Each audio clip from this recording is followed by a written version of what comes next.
जसं की तुम्हाला माहिती आहे की कन्सन्ट्रेशन टर्म इम्पॉर्टंट किती आहे. कारण कोणताही क्वेश्चन जर तुम्ही सॉल्व्ह करत असाल आणि मोस्टली जर तो क्वेश्चन जेईई मेन्स किंवा नीटचा असेल तर कन्सन्ट्रेशन टर्मला रिलेट करूनच क्वेश्चन आपल्याला मूळ कॉन्सेप्ट मध्ये विचारला जातो. मग हे समजण्यासाठी तुम्हाला कन्सन्ट्रेशन टर्म्स काय आहेत, मोलॅरिटी, मोलॅलिटी, नॉर्मॅलिटी, या कन्सन्ट्रेशन टर्म्स काय आहेत, तसेच मोल फ्रॅक्शन, पार्ट्स पर मिलियन आणि पर्सेंटेज वाल्या ज्या आपण कन्सन्ट्रेशन टर्म आहेत, या कन्सन्ट्रेशन टर्म्स काय आहेत, या कशा अप्लाय करायच्या आणि याच्यापासून number of moles of solute कसं फाइंड करायचं, हे सगळं तुम्हाला माहिती पाहिजे. आणि यासाठीच हा व्हिडिओ तुम्हाला युजफुल ठरणार आहे. व्हिडिओ शेवटपर्यंत पहा, नक्की तुम्हाला सर्व काही कॉन्सेप्ट क्लिअर होईल. ठीक आहे. तर कन्सन्ट्रेशन टर्म्स बघण्यापूर्वी आपल्याला माहिती पाहिजे कन्सन्ट्रेशन टर्म्स ज्या आहेत त्या आपण यूज कशासाठी करतो. तर स्पेशली ज्या कन्सन्ट्रेशन टर्म्स आहेत त्या आपण यूज करतो सोल्युशनसाठी. सोल्युशन म्हणजे काय, मिक्सचर आहे दोन किंवा दोनपेक्षा जास्त गोष्टींचं, पण ते मिक्सचर होमोजिनियस आहे. जर होमोजिनियस असेल तर त्याला आपण काय म्हणणार आहे, सोल्युशन म्हणणार आहे. आणि जे पण आपण सब्जेक्टमध्ये किंवा या चॅप्टर मध्ये आपण जे स्टडी करणार आहे ते मिक्सचर आपण बायनरी सोल्युशन यूज करणार आहे. म्हणजे दोनच गोष्टी आहेत ज्या मिक्स झालेल्या आहेत. मग त्या दोन गोष्टी कोणकोणत्या असणार आहेत, एक आहे सोल्यूट आणि दुसरा असणार आहे सॉल्व्हेंट. त्याला आपण नावं दिलेली आहेत बी आणि ए या टाइप. ओके. ओळखायचा कसा सोल्यूट सॉल्व्हेंट, आतापर्यंत तुम्ही हे ओळखला असेल की जो डिझॉल्व्ह होत आहे तो सोल्यूट आहे आणि ज्यामध्ये डिझॉल्व्ह होत आहे तो सॉल्व्हेंट आहे, असं लक्षात ठेवलं असेल. पण आता इथून पुढे काय लक्षात ठेवायचं आहे बघा, जो जास्त प्रमाणात आहे म्हणजे ज्याची क्वांटिटी लार्ज क्वांटिटी आहे त्याला आपण सॉल्व्हेंट म्हणणार, आणि ज्याची क्वांटिटी कमी आहे, ओके, ज्याची क्वांटिटी काय आहे, लेस आहे किंवा कमी आहे, त्याला आपण काय म्हणणार आहे, सोल्यूट म्हणणार आहे. अशा पद्धतीने आपण सोल्यूट सॉल्व्हेंट ओळखणार आहे. आणि हे जे कन्सन्ट्रेशन टर्म्स आहे, या कन्सन्ट्रेशन टर्म आपल्याला सांगणार आहेत पूर्ण सोल्युशन मध्ये सोल्यूटचं प्रमाण किती आहे हे सांगण्यासाठी कन्सन्ट्रेशन टर्म्स. क्लिअर आहे का? ओके. सो बघा, सुरुवातीला मी तीन काही बेसिक कन्सन्ट्रेशन टर्म्स दिलेले आहेत ज्यावरून क्वेश्चन तर डायरेक्ट विचारला जाणार नाहीये, पण क्वेश्चन मध्ये या गोष्टी मेन्शन असतात. तर आपल्याला समजलं पाहिजे की काय दिलेलं आहे त्यावरून आपल्याला क्वेश्चन फाइंड करता येईल. ओके. सो पहिला दिलेला आहे मी पर्सेंटेज वेट बाय वेट, म्हणजे यालाच आपण पर्सेंटेज बाय मास पण म्हणू शकतो. फॉर्म्युला सिंपल आहे, तिन्हीचे फॉर्म्युले सेमच आहेत. वेट बाय वेट असेल तर लक्षात ठेवा वरती जे आहे, कारण सोल्यूट बद्दल माहिती सांगायची आहे. कुठल्या सोल्यूट बद्दल सांगायचं तर सोल्युशन मध्ये किती सोल्यूट प्रेझेंट आहे हे सांगायचं आहे. त्यामुळे काय करणार आपण, सोल्यूट डिवायडेड बाय सोल्युशन एवढंच आहे इंटू 100, कारण पर्सेंटेज सांगायचं. ठीक आहे, हाच फॉर्म्युला बघा. Weight by weight is equal to weight of solute divided by weight of solution into 100. Okay. मग आता हे तर झाला फॉर्म्युला, आपल्याला तर पर्सेंटेज काढायला देणार नाही डायरेक्ट, फक्त आपल्याला काय विचारलं जाणार आहे, क्वेश्चन मध्ये असं मेन्शन असणार आहे x% weight by weight given solution. म्हणजे काय, x% weight by weight H2SO4 दिला असेल, x% weight by weight HCl solution दिला असेल, असं काही दिलं जातं. मग याच्यावरून आपल्याला हे समजलं पाहिजे की x% वेट बाय वेट याचं मिनिंग काय, x gram of solute present in 100 gram of solution. म्हणजे x ग्रॅम सोल्यूट आहे, 100 ग्रॅम सोल्युशन आहे. ठीक आहे. सो ही गोष्ट तुम्हाला समजली तर समोरचे जे क्वेश्चन आहेत ते तुम्हाला सॉल्व्ह करता येतील. ठीक आहे, समजलं असेल, काय अडचण नाही. सेम हे त्याच पद्धतीने आहे बघा. Percentage weight by volume, weight वरती आहे व्हॉल्यूम खाली आहे, म्हणजे काय, weight of solute upon volume of solution into 100. आता बघा x% वेट बाय व्हॉल्यूम असं जर दिलं असेल तर काय अर्थ आहे, x gram of solute present in 100 ml of solution. Okay. Next, volume by volume असेल पर्सेंटेज मध्ये same, volume of solute divided bye volume of solution into 100. मग हे कसं येणार, x ml of volume of solute divided bye 100 ml of volume of solution. म्हणजे आपण x ml of solute present in 100 ml of solution. Clear आहे? सगळ्या गोष्टी simple आहेत, फक्त आपल्याला काय लिहिता आलं पाहिजे, x% म्हणजे जेवढे पण पर्सेंट दिलेले आहेत ते नेमकं काय आहे, म्हणजे सॉल्यूटचा कंटेंट किती आहे, सोल्युशनचा कंटेंट किती आहे, त्यावरून आपण सॉल्व्हेंटचा कंटेंट पण काढू शकतो. काय करायचं आहे, solute plus solvent is equal to काय होतं, सोल्युशन होतं. मग आपण काय केलं, सोल्युशन काढण्यासाठी या दोघांची ऍडिशन केली तरी चालेल, सॉल्व्हेंट काढायचं असेल तर हे यातून सबट्रॅक्ट केलं तरी चालेल, काय अडचण नाही आहे. ठीक आहे. सो हे बेसिक आहे, हे लिहून घ्या. त्यानंतर मग आपण मोलॅरिटी स्टार्ट करू.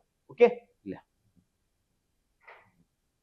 कन्सन्ट्रेशन टर्म मधली सगळ्यात इम्पॉर्टंट टर्म म्हणजे मोलॅरिटी आहे. आता मोलॅरिटी म्हणजे कॅपिटल एम ना आपण याला डिनोट करतो. मोलॅरिटी म्हणजे काय बघा, एखादं सोल्युशन आहे, त्या सोल्युशन मधून मी 1 लिटर सोल्युशन बाहेर घेतलं, त्या 1 लिटर सोल्युशन मध्ये किती number of moles of solute आहेत त्याला आपण मोलॅरिटी असं म्हणणार आहे. म्हणजेच number of moles of solute present in 1 litre of solution त्यालाच काय म्हणणार आहे, मोलॅरिटी म्हणणार आहे. मग याचा फॉर्म्युला कसा येणार, तर number of moles of solute upon volume of solution in litre. याला आपण मोलॅरिटी म्हणणार. बघा इथे फॉर्म्युला मी लिहिलेला आहे. याच्या अकॉर्डिंग आपण युनिट जर फाइंड केलं, नंबर ऑफ मोल्स आपण मोल मध्ये घेतो, व्हॉल्यूम आपण लिटर मध्ये घेणार आहे म्हणून सांगितलेलं आहे. सो मोल पर लिटर किंवा मोल पर डीएम क्यूब या पद्धतीने तुम्हाला फॉर्म्युला भेटणार आहे. आणि यालाच जे आहे त्या फॉर्म्युलाला किंवा जो युनिट आहे त्या युनिटला आपल्याला मोलार असा टर्म युज करायचा आहे. मोलार म्हणजे कॅपिटल एम. ठीक आहे. सो कॅपिटल एम दिसलं तर ते मोलॅरिटी असणारच आहे. पण क्वेश्चन मध्ये जर कॅपिटल एम आलं तर ते मोलार म्हणजे युनिट दिलेलं आहे कशाचं, मोलॅरिटीचं, मोल पर लिटर किंवा मोल पर डीएम क्यूब आहे असं लक्षात ठेवायचं आहे. ठीक आहे. नेक्स्ट, टेम्परेचर डिपेंडेंट आहे की नाही ही टर्म कशी ओळखायची.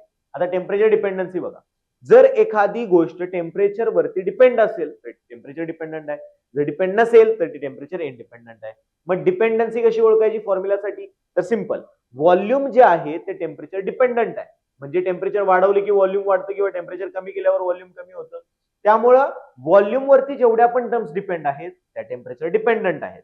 म्हणजेच थोडक्यात असं लक्षात ठेवा की जर एखाद्या फॉर्म्युल्यामध्ये व्हॉल्यूम आला तर याचा अर्थ तो टेम्परेचर डिपेंडंट आहे, जर व्हॉल्यूम नसेल तर टेम्परेचर इंडिपेंडंट आहे. क्लिअर आहे का. जसं की यामध्ये व्हॉल्यूम काय आहे म्हणून हे टेम्परेचर डिपेंडंट आहे. जसं पर्सेंटेज वेट बाय वेट यामध्ये व्हॉल्यूम नव्हतं म्हणजे ते टेम्परेचर इंडिपेंडंट आहे. पर्सेंटेज वेट बाय व्हॉल्यूम यामध्ये व्हॉल्यूम आहे म्हणजे टेम्परेचर डिपेंडंट आहे. व्हॉल्यूम बाय व्हॉल्यूम म्हणजे यामध्ये पण व्हॉल्यूम आहे म्हणजे हे पण टेम्परेचर डिपेंडंट आहे. ठीक आहे. ज्यामध्ये व्हॉल्यूम नाही आहे ते टेम्परेचर इंडिपेंडंट असणार आहे. त्यानंतर बघा याच फॉर्म्युल्याला मी व्हॉल्यूम जर तिकडे नेलं तर काय येणार आहे, number of moles of solute is equal to molarity into volume of solution in litre. हा फॉर्म्युला बनणार आहे, हा नंबर ऑफ मोल्स. बऱ्याच क्वेश्चन मध्ये काय होतं की डायरेक्ट मोलॅरिटी देण्याऐवजी तुम्हाला या पद्धतीचे टर्म्स युज केले जातात. म्हणजे अमोलार, semi molar, deci molar, सेंटीमोलार, millimolar या पद्धतीच्या टर्म्स ज्या आहेत त्या तुम्हाला युज केल्या जातात. मग याचा अर्थ काय तुम्हाला समजला पाहिजे. जसं की अमोलार दिलं, अचा अर्थ असतो 1 म्हणजे 1 मोलार आहे हे आपण समजून घ्यायचं आहे. नेक्स्ट समजा सेमी मोलार दिला, सेमीचा अर्थ काय, सेमीचा अर्थ आहे अर्धा अर्धा, बरोबर आहे, 50-50% म्हणजेच 1/2. सेमी म्हणजे 1/2 मोलार किंवा यालाच तुम्ही काय करू शकताय 0.5 मोलार असं सुद्धा लिहू शकताय, काय अडचण. नेक्स्ट डेसी, डेसीचा अर्थ काय 10 म्हणजे हे येणार 1/10 मोलार. ओके, याला 1/10 मोलार किंवा याला तुम्ही 0.1 मोलार असं सुद्धा लिहू शकताय, काय अडचण नाही आहे. त्यानंतर आहे सेंटीमोलार, सेंटीमोलार मध्ये काय येणार सेंटी, सो 1/100 मोलार, 1/100 मोलार म्हणजे 0.01 मोलार असं सुद्धा तुम्ही म्हणू शकताय. त्यानंतर मिली, मिलीचा अर्थ जर माहिती असेल सगळ्यांना 1/1000, 1/1000 मोलार किंवा 0.001 मोलार या पद्धतीने पण तुम्ही म्हणू शकताय. किंवा याला लिहिताना तुम्ही असं पण लिहू शकताय, मिलीला 10⁻³ लिहिलं, सेंटीला 10⁻² लिहिलं, एसीला 10⁻1 लिहिलं, सेमीला तर 0.1 आलं आणि मोलारला 1 मोलार आलं, काय अडचण नाहीये. सो हे जे मोलार साठी आहे ते सेम पुढे आपण मोलॅरिटी साठी पण बघणार आहे. फक्त या टर्म्सचं लक्षात ठेवा, म्हणजे 1 आहे, सेमी म्हणजे हाफ आहे, डीसी म्हणजे 1/10, सेंटी म्हणजे 1/100 आणि मिली म्हणजे 1/1000. ठीक आहे, क्लिअर आहे का. या टर्म्स जर तुम्हाला क्वेश्चन मध्ये आल्या तर या टर्म्स तुम्हाला ऑटोमॅटिकली तिथे आठवल्या पाहिजे तरच क्वेश्चन सॉल्व्ह होणार आहे. बघा क्वेश्चन काय दिलेला आहे, find the molarity of 49% weight by volume of H2SO. आता यामध्ये बघा जसं मी मगाशी सांगितलं होतं, percentage weight by weight, percentage weight by volume, percentage volume by volume तुम्हाला काढता येणार नाही किंवा काढायला देणार नाही क्वेश्चन मध्ये, पण तो क्वेश्चन मध्ये दिलेला असतो, यावरून तुम्हाला माहिती लिहिता आली पाहिजे. मग सांगा हे कसं येणार, तुम्ही लिहून तर घेतलंच असेल. काय येणार हे 49 वेट म्हणजे काय येणार, gram of H2SO4 solute, H2SO4 in 100 ml, कारण व्हॉल्यूम आहे खाली, of solution. Okay, so 100 ml solution आलं आणि 49 ग्रॅम काय आलं, H2SO4 सोल्यूट आलं. बस सोल्यूट मिळालं, सोल्युशनचं व्हॉल्यूम मिळालं, तुम्हाला मोलॅरिटी काढायला काय अवघड नाहीये. सो बघा सोल्यूटचा पहिला नंबर ऑफ मोल्स काढून घ्या. So NB is equal to तुम्हाला येणार weight upon molar mass. Molar mass आता किती आहे काढून बघा, H2SO4 चा 98 येतो. ठीक आहे, तर मी डायरेक्ट लिहित आहे 0.5 वाला, काय अडचण नाही. सो नंबर ऑफ मोल्स मिळाले. व्हॉल्यूम ऑफ सोल्युशन तर इथे दिलेला आहे, व्हॉल्यूम ऑफ सोल्युशन 100 ml म्हणजे 0.1 लिटर. सो मोलॅरिटी काढायला काय इझी आहे. So molarity is equal to number of moles of solute upon volume of solution. So हे आलं तुमचं 5 मोलार. ओके, सो याला तुम्ही 5 मोल पर लिटर लिहू शकत होता, 5 मोल पर डीएम क्यूब लिहू शकत होता, काही अडचण नाहीये. क्लिअर आहे का क्वेश्चन. याच टाईपचे तुम्हाला क्वेश्चन्स बऱ्याच वेळेला एक्झाम मध्ये विचारलेले आहेत. आपण प्रॅक्टिस सेशन मध्ये भरपूर क्वेश्चन करणार आहे, काय अडचण नाही. ठीक आहे, हे नोट डाऊन करून घ्या. मग मोलॅरिटीचे जे टर्म्स आहेत किंवा लॉज आहेत, म्हणजे डायल्युशन लॉ आहे, मिक्सिंग लॉ आहे, ते सगळं आपण डिटेलमध्ये बघणार आहे. ठीक आहे, हे नोट डाऊन करून. ओके, आता आपल्याला डिस्कस करायचं आहे मोलॅरिटीच्या डिफरंट केसेस. म्हणजे काय, दोन, जसं की सांगितलेलं आहे आपण की डायल्यूट केल्यानंतर मोलॅरिटीमध्ये काय चेंज होणार आहे, किंवा दोन सोल्युशन जे आहेत ते मिक्स केल्यानंतर मोलॅरिटीमध्ये काय बदल होणार आहे, या दोन केसेस आपल्याला स्टडी करायचे. सो सगळ्यात पहिली केस आहे की जर मोलॅरिटी आपण डायल्यूट केली तर. आता डायल्युशन म्हणजे काय, एवढं तरी तुम्हाला बेसिक माहितीच असेल, काय अडचण नाहीये. की डायल्युशन म्हणजे एखाद्या सोल्युशन मध्ये सॉल्व्हेंट एक्स्ट्राचा ऍड करणे. म्हणजे समजा एक मी बीकर घेतलेला आहे, त्यामध्ये एक काय घेतलेलं आहे, सोल्युशन घेतलेलं आहे, जे M1 आणि V1 काय आहे, व्हॉल्यूम आहे, आणि M1 त्याची मोलॅरिटी आहे. यामध्ये मी काय केलं, व्ही सॉल्व्हेंट जो आहे तो काय केला, ऍड केला. सॉल्व्हेंट ऍड केला म्हणजे काय केलं, डायल्यूट केला. मग व्ही सॉल्व्हेंट ऍड केल्यामुळं याचं काय झालं, व्हॉल्यूम इन्क्रीज झालं. व्हॉल्यूम इन्क्रीज झालं V2. आता व्हॉल्यूम इन्क्रीज झालं त्याच्यासोबत काय होणार आहे, मोलॅरिटी मध्ये पण बदल येणार आहे. सो तो मोलॅरिटीचा बदल आहे M2. मग आपल्याला या दोघांमध्ये रिलेशन काढायचं. म्हणजे क्वेश्चन कसे असतात बघा, एक तर तुम्हाला हे M1 V1 दिलं जाईल, M2 दिला जाईल, V2 विचारला जाईल, किंवा M2 V2 दिला जाईल, M1 दिला जाईल, V1 विचारला जाईल, किंवा असं पण विचारलं जाईल की किती सॉल्व्हेंट ऍड केलेलं आहे ज्यामुळे हे कन्सन्ट्रेशन तयार झालेलं आहे. सो क्वेश्चन कोणताही असू दे, मेथड आपल्याला समजली पाहिजे. आता पहिला याच्यातून डिराईव्ह करून घेऊया. बघा, सॉल्व्हेंट ऍड केलेला आहे म्हणजे याचा अर्थ या ठिकाणी सोल्यूट मध्ये काही बदल झालेला आहे का, नाही, कारण सोल्यूट मध्ये यामध्ये काही चेंज केलेला नाहीये. म्हणजे या ठिकाणी जे number of moles of solute असणार आहेत तेच या ठिकाणी भेटणार आहेत. म्हणजे मी असं लिहू शकतो का की याच्यामध्ये NB1 आहे तो इक्वल असणार आहे NB2 एवढा, बरोबर आहे. आणि याचा जो NB1 असणार आहे तो काय येणार आहे, सो M1 V1. म्हणजे मोलॅरिटी इज इक्वल टू काय होतं, number of moles of solute upon volume of solution. म्हणजे व्हॉल्यूम ऑफ सोल्युशन मल्टिप्लाय केलं तर number of moles of solute मिळणार. म्हणजे number of moles of solute 1 is equal to molarity 1 into volume 1 is equal to NB2. NB2 म्हणजे काय, molarity 2 into volume. Okay, clear आहे का. हा जो फॉर्म्युला बनलेला आहे M1 V1 is equal to M2 V2, यालाच आपण काय म्हणणार आहे, डायल्युशन लॉ म्हणणार आहे. आणि हा फॉर्म्युला तुम्हाला कोणत्याही परिस्थितीमध्ये लक्षात असायलाच पाहिजे. ऑप्शन दुसरा तुमच्याकडे काही नाही, सिंपल आहे. M1 V1 is equal to M2 V2 हा लक्षात ठेवायचा आहे. आता क्वेश्चन सॉल्व्ह करून बघूया. बघा, पहिला रीड करा, स्वतः ट्राय करा क्वेश्चन, आणि मग तुम्ही सॉल्व्ह करा. ठीक आहे, बघा, uh 0.8 molar HCl solution, solution कोणतं, HCl सोल्युशन आहे, 0.8 मोलार आहे, was diluted to final volume. म्हणजे व्हॉल्यूम तुम्हाला दिलेला आहे 500. फक्त आता तुम्हाला ओळखता आलं पाहिजे की व्हॉल्यूम जे आहे ते V1 आहे की V2 आहे की V दिलेलं आहे. आता इथे काय दिले, फायनल व्हॉल्यूम. फायनल व्हॉल्यूम म्हणजे लास्टला तयार झालेलं, किती तयार झालेलं आहे तर V2 आहे. हे दिलेलं आहे ते काय, V2 आहे. आणि इनिशियल कन्सन्ट्रेशन हे होतं म्हणजे हे काय आहे, M1 आहे. Okay, so next, if new concentration of solution, म्हणजे नवीन तयार झालेलं जे कन्सन्ट्रेशन आहे ते तुम्हाला इथं दिलेलं आहे, म्हणजेच हे काय आहे, M2 आहे. नेक्स्ट, द व्हॉट देन असणार आहे question. Then what was the original volume of the solution. Original volume म्हणजे विचारलेलं काय तुम्हाला, V1 किती असणार आहे. अरे सिंपल क्वेश्चन आहे बघा, M1 दिलेला आहे, V1 विचारलेला आहे, M2 दिलेला आहे, V2 दिलेला आहे, सगळं दिलेलं आहे. तो फॉर्म्युला काय ना, डायल्युशन लॉ वाला, कारण डायल्युटेड झालेला आहे. So M1 V1 is equal to M2 V2. Put करा, M1 किती आहे 0.8 इंटू V1 काढायचं आहे, M2 किती दिलेला आहे 0.2 इंटू 500 ml. आता इथे लिटर करायची काही गरज नाही, कारण कंपॅरिझन आहे. तुम्ही इथे ml घेतलं तर तुमचा आन्सर ml मध्ये येणार, इथं लिटर घेतलं तर आन्सर लिटर मध्ये येणार. चेक करा ऑप्शन कशामध्ये आहे, त्याच्या अकॉर्डिंग तुम्ही चेंज करू शकता, काय अडचण नाही. सो हा formula V1 is equal to 0.2 into 500 divided by 0.8. Okay, so हे सॉल्व्ह करू शकता तुम्ही अशा पद्धतीनं. म्हणजे 2 4 जार 8 आणि या पद्धतीने हे 4 ने डिवाइड केलं तुमचा आन्सर येईल 125 ml. ओके, सो काय अडचण नाही आहे. सो V1 भेटला तुम्हाला. आता इथं ज्या पद्धतीनं ओरिजिनल व्हॉल्यूम विचारलेला आहे त्याच पद्धतीनं क्वेश्चन असा पण विचारला जाऊ शकत होता की what volume of solvent should be added so that this will happen. मग आता कोणतं व्हॉल्यूम ऍड केल्यानंतर हे हॅपन होऊ शकतं, तर फायनल दिलेलं आहे काय 500, इनिशियल दिलेला आहे 125. सो फायनल मायनस इनिशियल म्हणजेच व्हॉल्यूम ऍडेड येणार आहे. म्हणजे 500 वजा 125 केला तुमचा आन्सर आला. म्हणजे हा जो व्हॉल्यूम आहे V, हा जर तुम्हाला कधी विचारला काय असणार आहे, so V is equal to येणार V2 मायनस V. म्हणजे व्हॉल्यूम ऍडेड जर कधी क्वेश्चन मध्ये तुम्हाला विचारलं तर तुम्ही या पद्धतीने क्वेश्चन सॉल्व्ह करू शकता, काय अडचण नाहीये. ओके, सो हे नोट डाऊन करून घ्या. मग आपण नेक्स्ट याची जी केस आहे आपली मिक्सिंग वाली ती आपण बघू. सेकंड नंबरची केस म्हणजेच मोलॅरिटी ऑन मिक्सिंग. मिक्सिंग केल्यानंतर कशा पद्धतीने मोलॅरिटी रिॲक्ट करणार आहे ते आपल्याला बघायचं आहे. म्हणजे काय बघा, दोन वेगवेगळे बीकर आहेत, सोल्युशन सेम टाईपच असायला हवं हे लक्षात ठेवायचं आहे.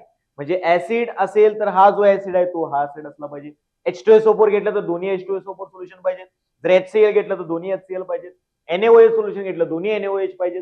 KOH घेतलं दोन्ही KOH पाहिजे. कोणतंही सोल्युशन घ्या, युरिया सोल्युशन घेतलं दोन्ही युरिया सोल्युशन पाहिजे.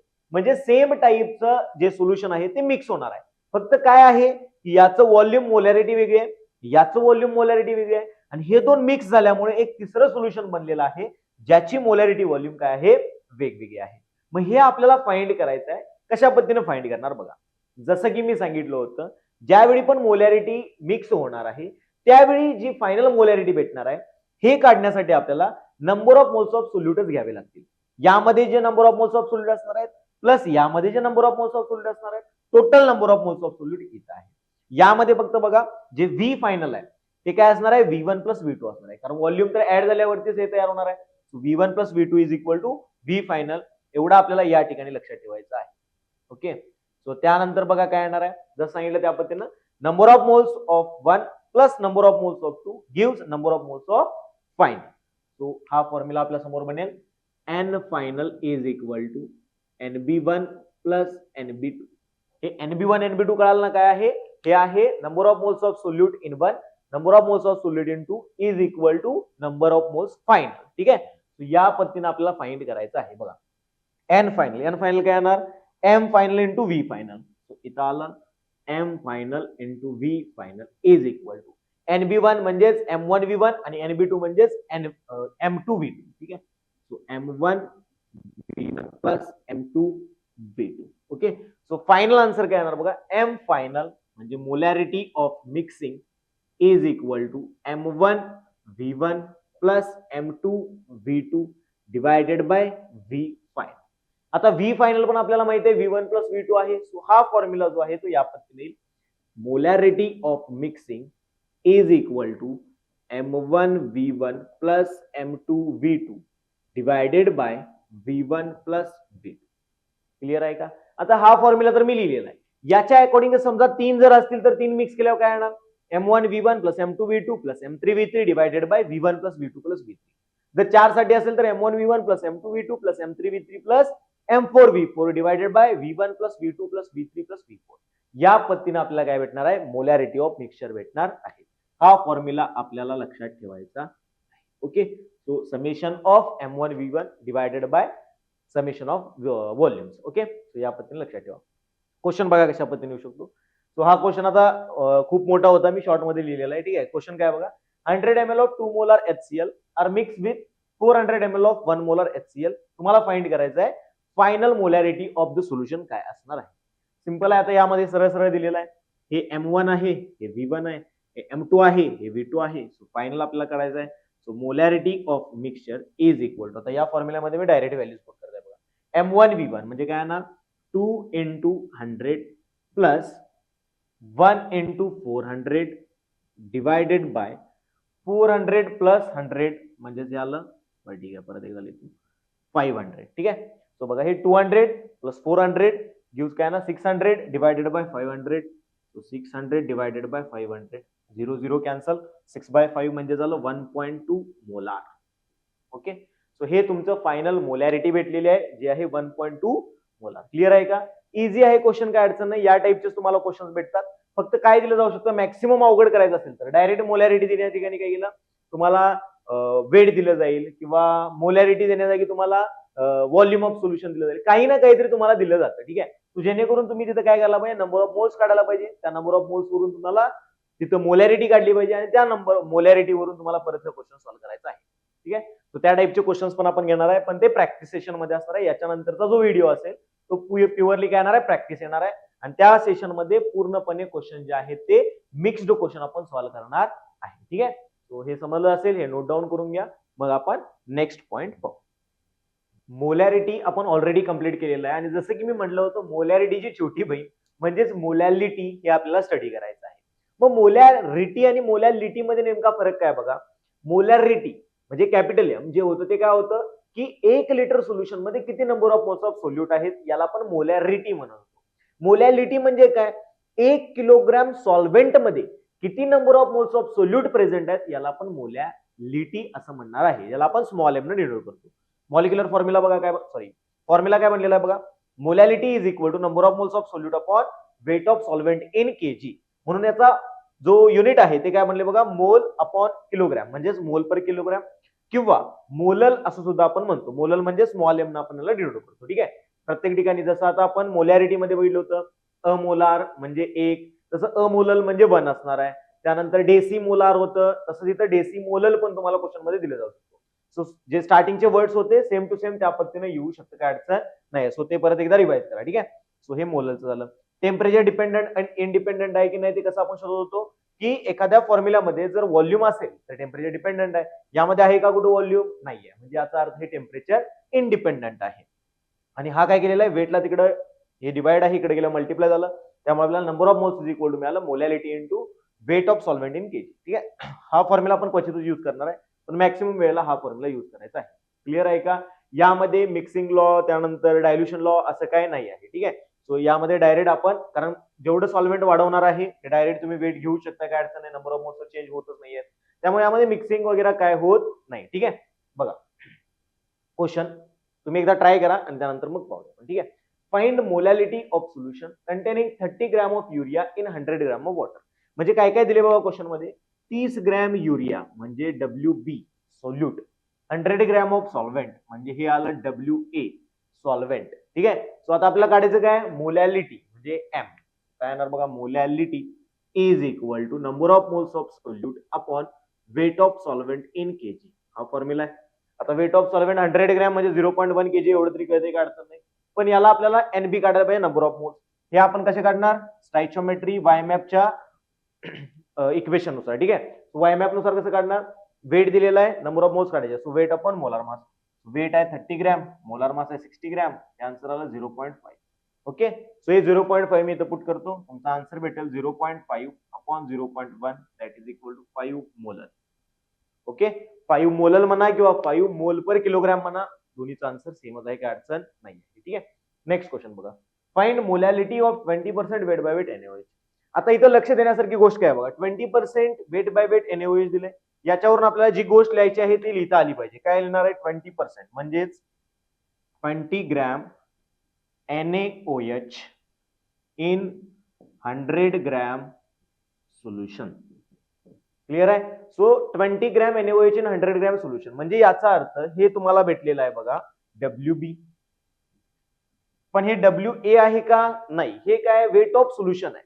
मग वेट ऑफ सोल्युशन जर 100 ग्रॅम असेल, वेट ऑफ सोल्यूट जर 20 ग्रॅम असेल, तर राहिलेला किती, 80 ग्रॅम जे आहे ते काय असणार आहे, weight of solvent. So weight of solvent is 80 gram. लक्षात आलं कसं फाइंड केलेलं आहे, सोल्युशन मायनस सोल्यूट केला, आपल्याला सॉल्व्हेंटचं वेट भेटलेलं आहे. बस आता भेटलेला आहे इथं, दादा हा क्वेश्चन सेम टू सेमच झाला, बस सॉल्व्ह करा. Molality is equal to number of moles of solute upon weight of solvent in KG. Number of moles काढा, NB इज इक्वल टू 20/40, याला 0.5 आणि 80 ग्रॅम म्हणजे 0.08 किलोग्रॅम. सो आन्सर तुमचं येईल 0.5 अपॉन 0.08 इज इक्वल टू 50/8 म्हणजेच सांगा 6.25 molal. Okay, so clear आहे. Question तुम्ही स्वतः सॉल्व्ह करू शकता, काय अडचण नाही, अवघड नाही आहे. फक्त तुम्हाला काय वाय मॅप वरून वेट दिला असेल तर तुम्हाला तिथं काय काढायला आलं पाहिजे, की मोल्स काढता आले पाहिजेत, किंवा जर वेट ऑफ सोल्यूट दिला असेल, सोल्युशन दिला असेल तर वेट ऑफ सॉल्व्हेंट काढता आला पाहिजे. बस या गोष्टी तुम्हाला फिरून फिरवून विचारल्या जातील. बाकी क्वेश्चन इझी असणार आहे. फॉर्म्युला फक्त एक लक्षात ठेवायचा आहे, molality is equal to number of moles of solute upon weight of solvent in KG. Clear आहे, हे नोट डाऊन करून घ्या. मग आपण पुढची कन्सन्ट्रेशन टर्म पाहू. आता आपल्याला बघायचं आहे नॉर्मॅलिटी. नॉर्मॅलिटी आणि मोलॅरिटी थोडंफार सिमिलर आहेत का, कारण मोलॅरिटी काय होतं, तर 1 लिटर सोल्युशन मधून जेवढे आपल्याला मोल्स ऑफ सोल्यूट काढणार आहे त्याला आपण मोलॅरिटी म्हणत होतो. आता नॉर्मॅलिटी म्हणजे काय, 1 लिटर सोल्युशन मधून जेवढे ग्रॅम इक्विव्हॅलेंट्स ऑफ सोल्यूट असणार आहेत त्याला आपण नॉर्मॅलिटी म्हणणार आहे. मग ग्रॅम इक्विव्हॅलेंट्स म्हणजे काय बघा, तर पहिला फॉर्म्युला बघून घ्या, normality is equal to gram equivalent of solute divided by volume of solution in litre. Gram equivalent म्हणजेच काय, given weight upon equivalent weight. जसं आपण मोल्स काढत होतो वेट अपॉन मोलार मास, त्या पद्धतीनं given weight upon equivalent weight. Equivalent weight काय? Equivalent weight म्हणजे molar mass upon N factor, ह्याला इक्विव्हॅलंट वेट. सो या व्हॅल्यूज तुम्ही पुट करत गेला तर तुम्हाला व्हॅल्यू भेटून जाईल. सो एन फॅक्टर म्हणजे काय? Valency factor. थोडक्यात असं समजा एन फॅक्टर, आता सध्या स्थितीला एवढं दोन गोष्टी लक्षात ठेवा एन फॅक्टरच्या. पहिली गोष्ट, जर ऍसिड मधून H प्लस आयन बाहेर पडत असतील तर जेवढे H प्लस आयन बाहेर पडत आहेत त्याला आपण काय म्हणणार? त्याची एन फॅक्टर किंवा व्हॅलेन्सी फॅक्टर. दुसरी गोष्ट, जर एखादा बेस असेल त्यातून OH मायनस आयन बाहेर पडत आहेत, जेवढे OH मायनस आयन बाहेर पडत आहेत त्याला त्याचं काय म्हणणार? एन फॅक्टर म्हणणार आहे. बाकीचे जे सगळे टर्म्स आहेत ते आपण रेडॉक्स रिएक्शन मध्ये डिटेलमध्ये बघणार आहे की एन फॅक्टर काय आहे. आणि तो वाला पार्ट मोस्टली जेई मेन्स नीटला क्वचित विचारला जातो, पण जेई मेन्स आणि नीट साठी आहे, सीईटी साठी त्यातून क्वेश्चन येत नाही. ठीक आहे. सो हे वाले जे फॉर्म्युले आहेत हे लक्षात ठेवण्यापेक्षा सिंपल लक्षात ठेवा. जर या ठिकाणी बघा, हे जे एन फॅक्टर वाला आहे फॉर्म्युला तो इथं मी पुट केला, तर molar mass upon N factor, N factor वरती झालं मल्टिप्लाय म्हणजे वेट अपॉन मोलार मास म्हणजे झालं number of moles. So number of moles upon या पद्धतीने फॉर्म्युला होईल, number of moles upon volume of solution into N factor. आणि हा फॉर्म्युला जो आहे हा मोलॅरिटीचा आहे. म्हणजे तुम्हाला लक्षात ठेवायचं काय बघा, normality is equal to molarity into N factor. म्हणजे सिंपल कोणताही क्वेश्चन जर तुम्हाला नॉर्मॅलिटी काढण्यासाठी आला तर पहिला मोलॅरिटी काढून घ्या आणि त्याला एन फॅक्टरने मल्टिप्लाय करा, तुम्हाला नॉर्मॅलिटी भेटून जाईल. सिंपल आहे. सो सेम जे आपण मोलॅरिटीसाठी फॉर्म्युले बघितले तेच नॉर्मॅलिटीसाठी फॉर्म्युले आहेत. डायल्युशन लॉ आता सेम मी इक्वेशन जरी तुम्ही केला डेरिव्हेशन केला सेम टू सेमच येणार आहे, त्यामुळे मी डायरेक्ट फॉर्म्युले लिहिलेले आहेत. नॉर्मॅलिटीचा कशासाठी? डायल्युशनसाठी N1V1 is equal to N2V2 आणि मिक्सिंगसाठी Nmix is equal to N1V1 plus N2V2 divided by V1 plus V2. याच्या अकॉर्डिंग तुम्ही क्वेश्चन सॉल्व्ह करू शकताय. पण माझं असं स्पष्ट म्हणणं आहे की पहिल्यांदा तुम्ही मोलॅरिटी काढून घ्या आणि एन फॅक्टरने मल्टिप्लाय करा, तुम्हाला नॉर्मॅलिटी भेटून जाईल. ठीक आहे. सो हे नोट डाऊन करून घ्या. मग राहिलेल्या ज्या दोन टर्म्स आहेत त्या आपण कंप्लीट करूया. दोन टर्म आपल्या राहिल्या होत्या, त्यातले एक मोल फ्रॅक्शन आणि पार्ट्स पर मिलियन.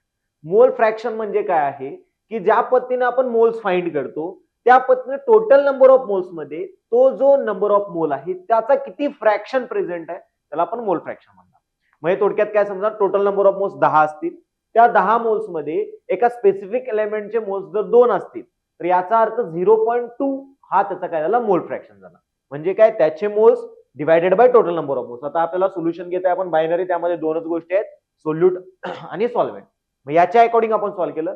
पहिला सॉल्व्हेंटचा मोल फ्रॅक्शन घेतला, तो आला Na upon Na plus Nb म्हणजे Na अपॉन टोटल नंबर ऑफ मोल्स. त्यानंतर सोल्यूटचा घेतला, त्यामध्ये सोल्यूटचे number of moles upon total number of moles. हे जर आपण ऍड केले तर काय होणार? Na plus Nb upon Na plus Nb cancel झालं म्हणजे 1 आलं. So Xa plus Xb is equal to 1, हे पण आपल्याला लक्षात ठेवायचं आहे. या टर्मला काही ठिकाणी चाय असं सुद्धा म्हटलं जातं. सो मोल फ्रॅक्शनचा हा सिम्बॉल आहे, एक्स सारखा दिसत आहे, फक्त थोडासा डेल्टा आहे, बघून घ्या. ठीक आहे. नेक्स्ट, पार्ट्स पर मिलियन. पार्ट्स पर मिलियन म्हणजे काय? मिलियनचा अर्थ सगळ्यांना माहितीच असेल, 1 मिलियन झाले, 2 मिलियन झाले, अशा पद्धतीनं काही युट्यूबर्स असतील ते बोलत असतात, किंवा काही ठिकाणी आपण मिलियन्स डॉलर, बिलियन डॉलर या पद्धतीनं टर्म्स बघितलेले आहेत. सो मिलियन म्हणजे 10⁻⁶ एवढं लक्षात ठेवायचं आहे. जसं आपण पर्सेंट काढत होतो, पर्सेंट मध्ये काय करत होतो? 100 न मल्टिप्लाय करत होतो, कारण आपल्याला सेंट मध्ये काढत होतं. आता मिलियन मध्ये काढायचं आहे म्हणून आपण 10⁻⁶ न मल्टिप्लाय करणार आहे, एवढाच फरक आहे.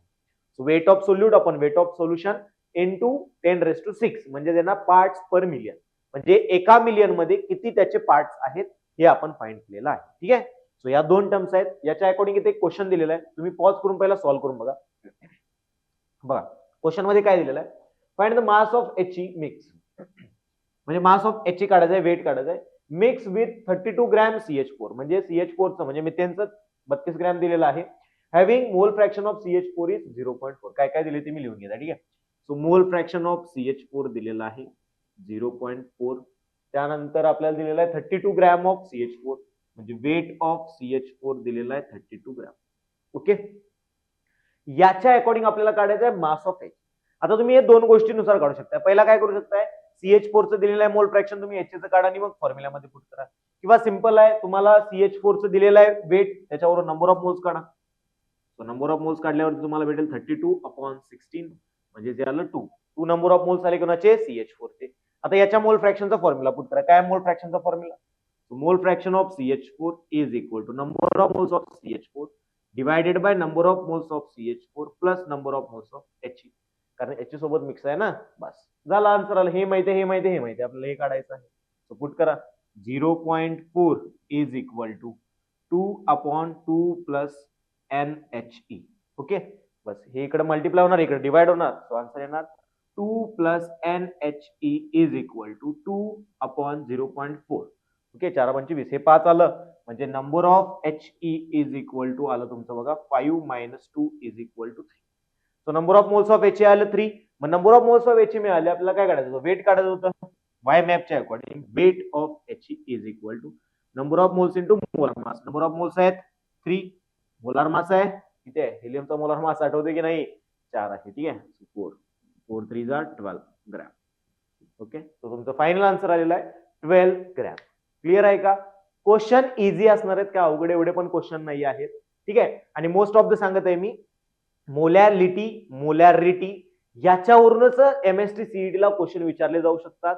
याच्या व्यतिरिक्त क्वेश्चन जास्त कुठं विचारलेले नाहीयेत.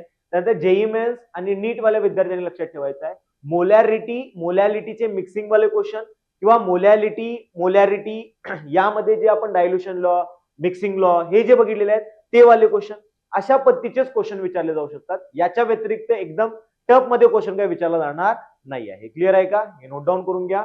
मग आपण मोलॅरिटी आणि मोलॅलिटीचे मिक्सिंग म्हणजे त्यामध्ये इंटरचेंज जे होतं ते कशा पद्धतीने होतं बघायचं आहे. बऱ्याच क्वेश्चन मध्ये आपल्याला मोलॅरिटी दिली जाते, मोलॅलिटी विचारली जाते, मोलॅलिटी दिली जाते किंवा मोलॅरिटी विचारली जाते. सो या दोघांमध्ये रिलेशन काय आहे हे आपल्याला माहिती असणं गरजेचं आहे. तर इथे मी डायरेक्ट रिलेशन लिहिलेलं आहे की मोलॅलिटी काढायची असेल, मोलॅरिटी दिली असेल तर हा फॉर्म्युला, जर मोलॅरिटी काढायची असेल, मोलॅलिटी दिली असेल तर हा फॉर्म्युला. या दोघांच्या अकॉर्डिंग तुम्ही काढू शकता. आता हे डेरिव्हेशन नुसार कसं प्रूव्ह केलेलं आहे ते बघा. ठीक आहे, सगळ्यात पहिला आपण हा वाला फॉर्म्युला प्रूव्ह करूया. काय, मोलॅरिटी दिलेली आहे आणि मोलॅलिटी आपल्याला फाइंड करायची आहे. बघा, फॉर्म्युला सिंपल आहे. मोलॅलिटी जर तुम्हाला काढायची असेल तर number of moles of solute upon weight of solvent in Kaij.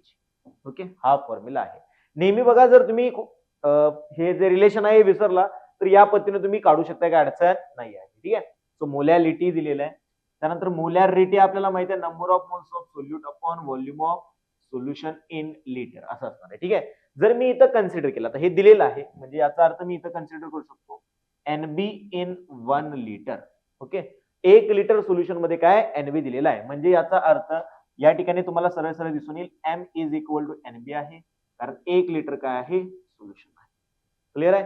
तो सगळ्यात पहिला NB मिळाला तुम्हाला, M पुट करा, M अपॉन. आता आपल्याला अजून काय पाहिजे, वेट ऑफ सॉल्व्हेंट पाहिजे. इथं आपला सोल्युशनचं व्हॉल्यूम दिलेलं आहे. समजा डेन्सिटी सोल्युशनची D आहे, तो डेन्सिटीच्या अकॉर्डिंग वेट ऑफ सोल्युशन भेटून जाईल. ते येणार आहे डेन्सिटीनं मल्टिप्लाय केलं तर 1 litre into density. Okay, so तुम्हाला हे मिळणार आहे किलोग्राम मध्ये, कारण हे लिटर मध्ये मल्टिप्लाय केल्यामुळे तुम्हाला किलोग्राम मध्ये जे पण असेल ते मिळणार आहे. सो ते समजा मी ग्रॅम मध्ये केलं म्हणजे 1000 D. हे तुम्हाला काय वेट ऑफ सोल्युशन आलं. आपल्याला वेट ऑफ सॉल्व्हेंट पाहिजे. वेट ऑफ सॉल्व्हेंट काय येणार, weight of solution minus weight of solute. सोल्यूटचे नंबर ऑफ मोल्स काय आहेत M. सो तुम्हाला फॉर्म्युला सिंपल भेटेल 1000 D मायनस मोलॅरिटी म्हणजेच NB into molar mass of B divided by 1000. आता डिवायडेड बाय 1000 काय केलं, कारण आपल्याला किलोग्राम मध्ये पाहिजे, हे सगळं ग्राम मध्ये आलं होतं. हे 1000 वरती गेलं.